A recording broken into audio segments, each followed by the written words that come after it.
करते हैं। दोस्तों सबसे पहला हमारा क्वेश्चन है, हिंदी भाषा के विकास का सही अनुक्रम कौन सा है? बहुत ही महत्वपूर्ण प्रश्न है दोस्तों। तो ये कौन सा हो जाएगा? ऑप्शन है पाली, प्राकृत, अपभ्रंश, हिंदी, प्राकृत, अपभ्रंश, हिंदी, पाली, ऑप्शन सी या ऑप्शन डी। तो दोस्तों इसका सही आंसर हो जाएगा ऑप्शन ए, पाली, प्राकृत, अपभ्रंश और हिंदी। ठीक है, ये बहुत ही महत्वपूर्ण प्रश्न है दोस्तों। ये थोड़ा संक्षिप्त फॉर्म में लिखा गया है, तो मैं इसको थोड़ा और ओपन बताता हूँ करके, क्योंकि ये आजकल अक्सर पूछा जाता है। तो शुरुआत जो हुई थी वो संस्कृत भाषा से हुई थी, उसके बाद आपकी पाली आई थी, उसके बाद आपकी प्राकृत आई थी। तो ये नोट कर लीजिएगा अगर आपको नहीं पता है पहले से। उसके बाद दोस्तों आई थी अपभ्रंश, उसके बाद आया था दोस्तों आपका सौरसेनी। सौरसेनी ये बहुत ही महत्वपूर्ण है, आपको पूरा जो है इसका एक एक क्रम याद होना चाहिए। उसके बाद आपका आया था हिंदी, और उसके बाद आपका आया था खड़ी बोली। ठीक है, खड़ी बोली।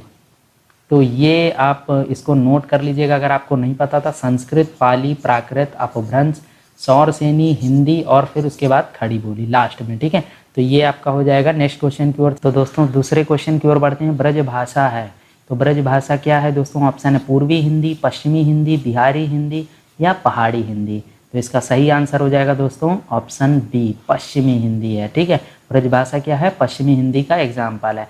और भी मैं एग्जाम्पल बता देता हूँ दोस्तों पश्चिमी हिंदी के। तो ये आप लोगों का है खड़ी बोली। खड़ी बोली आप लोग इसे नोट कर लीजिएगा अगर आपको नहीं आता है तो। दूसरा है दोस्तों आपका कन्नौजी, और तीसरा है आपका दोस्तों बांगरू।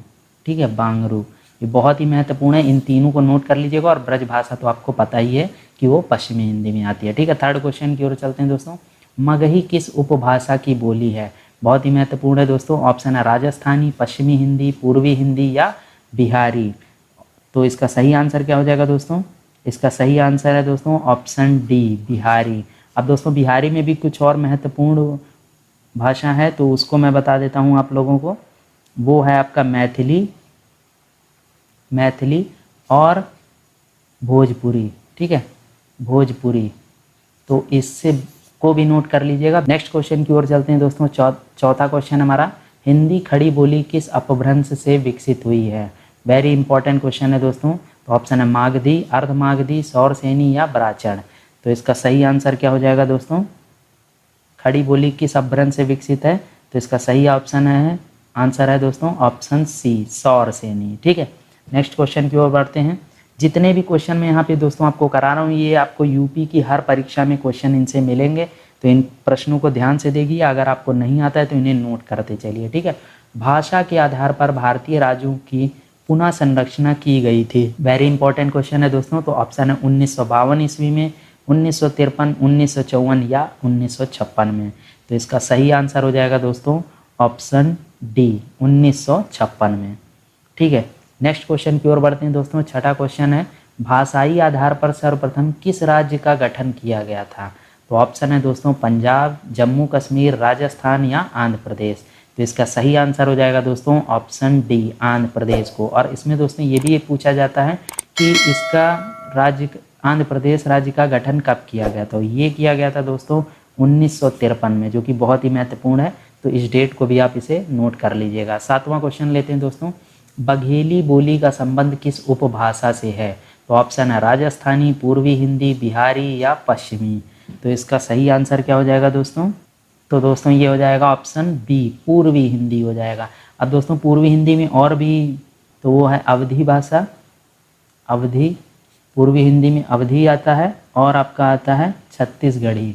ठीक है, छत्तीसगढ़ी। ठीक है, तो इसको भी नोट कर लीजिएगा, क्योंकि अक्सर पूछता है पूर्वी हिंदी में कौन कौन सी भाषाएं हैं, तो आपको पता होनी चाहिए अवधी, छत्तीसगढ़ी और बघेली तो है ही। नेक्स्ट क्वेश्चन की ओर चलते हैं दोस्तों।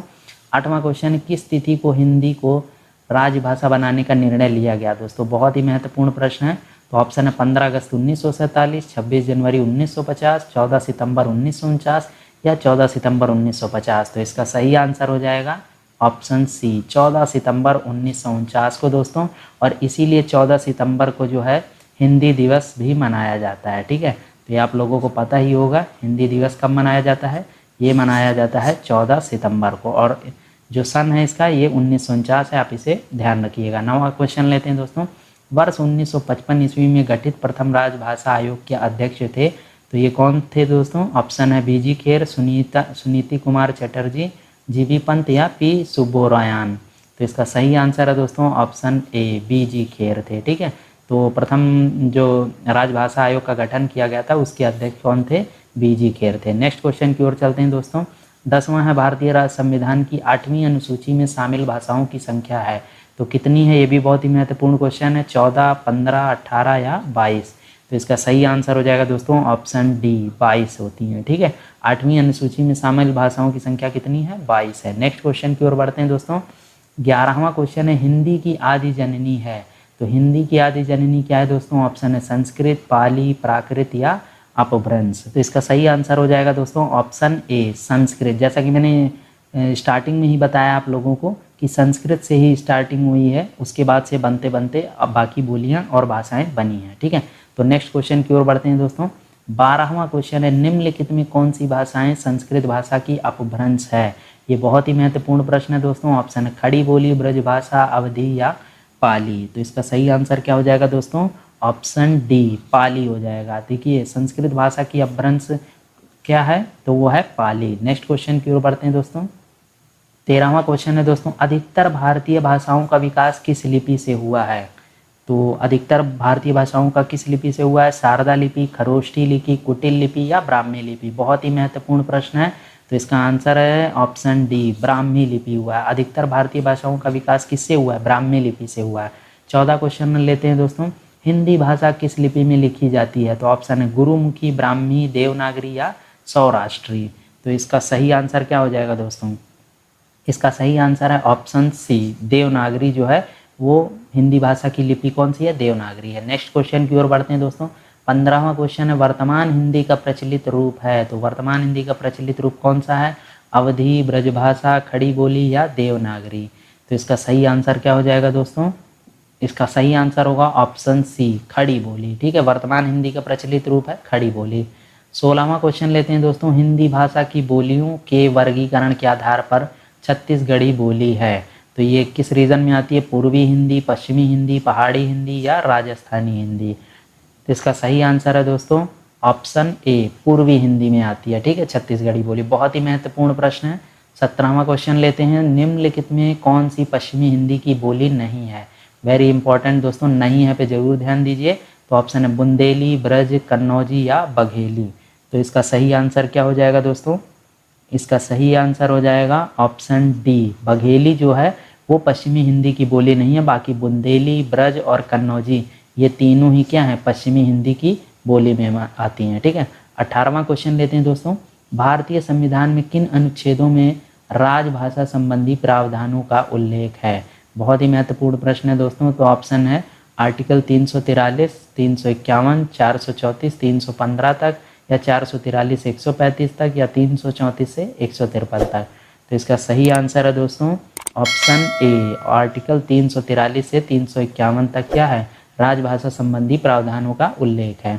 19वां क्वेश्चन लेते हैं दोस्तों। दक्षिणी भारत हिंदी प्रचार सभा का मुख्यालय कहाँ पर स्थित है? वेरी इंपॉर्टेंट क्वेश्चन है दोस्तों। ऑप्शन है हैदराबाद, बेंगलोर, चेन्नई या मैसूर। तो इसका सही आंसर है दोस्तों ऑप्शन सी, चेन्नई में है। ठीक है, नेक्स्ट क्वेश्चन की ओर बढ़ते हैं दोस्तों। 20वां क्वेश्चन हमारा, संविधान के अनुच्छेद 351, अनुच्छेद दोस्तों होता है आर्टिकल, इंग्लिश में इसे आर्टिकल बोलते हैं। आर्टिकल 351 में किस विषय का वर्णन है? तो ऑप्शन है संघ की राजभाषा, उच्चतम न्यायालय की भाषा या पत्राचार की भाषा या हिंदी के विकास के लिए निर्देश। तो इसका सही आंसर क्या हो जाएगा दोस्तों? इसका सही आंसर है ऑप्शन डी, आर्टिकल 351 में हिंदी के विकास के लिए निर्देश दिए गए हैं। ठीक है, 21वां क्वेश्चन लेते हैं। हिंदी दिवस किस दिन मनाया जाता है दोस्तों? मैंने अभी आपको बताया था। तो ऑप्शन 11 जून, 14 सितंबर, 28 सितंबर, 10 अक्टूबर। तो इसका सही आंसर क्या हो जाएगा दोस्तों? ऑप्शन बी, 14 सितंबर को हिंदी दिवस के रूप में मनाते हैं। 22वां क्वेश्चन लेते हैं दोस्तों। विकास की दृष्टि से प्राकृत की पूर्वकालीन अवस्था का नाम है? तो प्राकृत की पूर्वकालीन अवस्था का नाम क्या है दोस्तों? ऑप्शन है पाली, संस्कृत, हिंदी या अवहट। तो इसका सही आंसर हो जाएगा दोस्तों option A, Pali. Next question की ओर बढ़ते हैं दोस्तों। सारे ही क्वेश्चन महत्वपूर्ण है और सारे ही क्वेश्चन परीक्षा में पूछे गए हैं, वही क्वेश्चन है। तो आप लोग इसे नोट करते रहिए। अगर आपको कोई भी प्रश्न नहीं आता है तो पश्चिमी हिंदी की दो बोलियों का सही युग्म है, तो कौन सा है दोस्तों? कन्नौजी, अवधी, ब्रज बघेली, छत्तीसगढ़ी बांगरू या खड़ी बोली और बुंदेली। तो दोस्तों यहाँ पे आप लोग देखिए इसका सही आंसर क्या हो जाएगा? हिंदी की दो बोलियों का सही युग्म है, यानी पश्चिमी हिंदी की दो। तो देखिए कन्नौजी अवधी बिल्कुल नहीं है, ब्रज बघेली बिल्कुल नहीं है, छत्तीसगढ़ी बांगरू ये भी नहीं है, खड़ी बोली और बुंदेली ये दोनों ही बोली जो है वो कहाँ की है? पश्चिमी हिंदी की। तो यही आपका राइट आंसर हो जाएगा। 24वां क्वेश्चन लेते हैं दोस्तों। अर्धमागधी अपभ्रंश से विकसित बोली है, तो ऑप्शन है बांगरू, बघेली, ब्रजभाषा या भोजपुरी। तो इसका सही आंसर क्या हो जाएगा दोस्तों? तो इसका सही आंसर होगा दोस्तों ऑप्शन बी, बघेली। अर्धमागधी अपभ्रंश से विकसित बोली कौन सी है? वो है बघेली। नेक्स्ट क्वेश्चन की ओर चलते हैं दोस्तों। 25वां क्वेश्चन है, वेरी इंपॉर्टेंट है।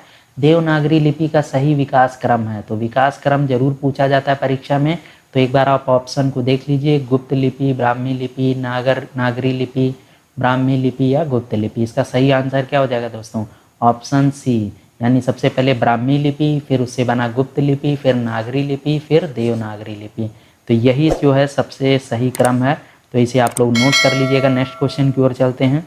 26वां क्वेश्चन है, भाषा की सबसे छोटी इकाई है, तो भाषा की सबसे छोटी इकाई क्या है दोस्तों? शब्द है, व्यंजन है, स्वर है या वर्ण है। तो इसका सही आंसर हो जाएगा दोस्तों ऑप्शन डी, वर्ण जो होता है वो भाषा की सबसे छोटी इकाई होती है। 27वां क्वेश्चन लेते हैं दोस्तों। निम्नलिखित में से कौन सी बोली अथवा भाषा हिंदी के अंतर्गत नहीं आती है? तो वेरी इंपॉर्टेंट क्वेश्चन है दोस्तों। ऑप्शन है कन्नौजी, बांगरू, अवधी या तेलुगु। तो इसका सही आंसर हो जाएगा दोस्तों कन्नौजी जो है वो हिंदी भाषा के अंतर्गत आता है, बांगरू भी आता है, अवधी भी आती है, जबकि तेलुगु नहीं आती। लेकिन आपसे पूछा गया था नहीं आती है, तो तेलुगु ही आपका क्या हो जाएगा? Right answer. नेक्स्ट क्वेश्चन की ओर बढ़ते हैं दोस्तों। 28वां, हिंदी की विशिष्ट बोली ब्रजभाषा किस रूप में सबसे अधिक प्रसिद्ध है? सर्वाधिक किस रूप में प्रसिद्ध है? तो ऑप्शन है राजभाषा, तकनीकी भाषा, राष्ट्रभाषा या काव्य भाषा। तो इसका सही आंसर हो जाएगा दोस्तों ऑप्शन डी, काव्य भाषा जो है, काव्य भाषा के रूप में ब्रजभाषा जो है बहुत ही फेमस है। नेक्स्ट क्वेश्चन की ओर चलते हैं। 29वां क्वेश्चन है, भारतवर्ष में हिंदी भाषा किस वर्ग में आती है? बहुत ही महत्वपूर्ण है क्वेश्चन दोस्तों। तो ऑप्शन है राजभाषा, राष्ट्रभाषा, विभाषा या तकनीकी भाषा। तो जिन लोगों का आंसर बी है वो बिल्कुल गलत है। आंसर क्या हो जाएगा? राजभाषा। हिंदी जो भाषा है वो हमारी राजभाषा है, ना कि राष्ट्रभाषा है। तो बहुत से लोगों को कन्फ्यूज़न रहता है और वो लोग परीक्षा में जाके उसे टिक कराते हैं, लेकिन जिनको पता है तो वो आप सही करके आएंगे, ठीक है। तो जिन्हें नहीं पता वो नोट कर लीजिएगा। लास्ट हमारा क्वेश्चन है 30वां, आयो शब्द किस बोली का है? तो ऑप्शन है भोजपुरी, अवधी, ब्रज या खड़ी बोली। तो इसका सही आंसर हो जाएगा दोस्तों आपका ऑप्शन सी, ब्रज। आयो शब्द जो है वो किस बोली का है? वो ब्रज भाषा का है, ठीक है। नेक्स्ट है दोस्तों, ये है हमारा आज का क्वेश्चन। निम्नलिखित में से कौन सी भाषा देवनागरी लिपि में लिखी जाती है? तो ऑप्शन है गुजराती, उड़िया, मराठी या सिंधी। तो आप लोग इसका ज़्यादा से ज़्यादा लोग इस क्वेश्चन का आंसर दीजिएगा। जिसका भी आंसर सही होगा मैं उसे पिन कर दूंगा। बाकी सब लोग आप लोग वहाँ कमेंट में उसे देख सकते हैं।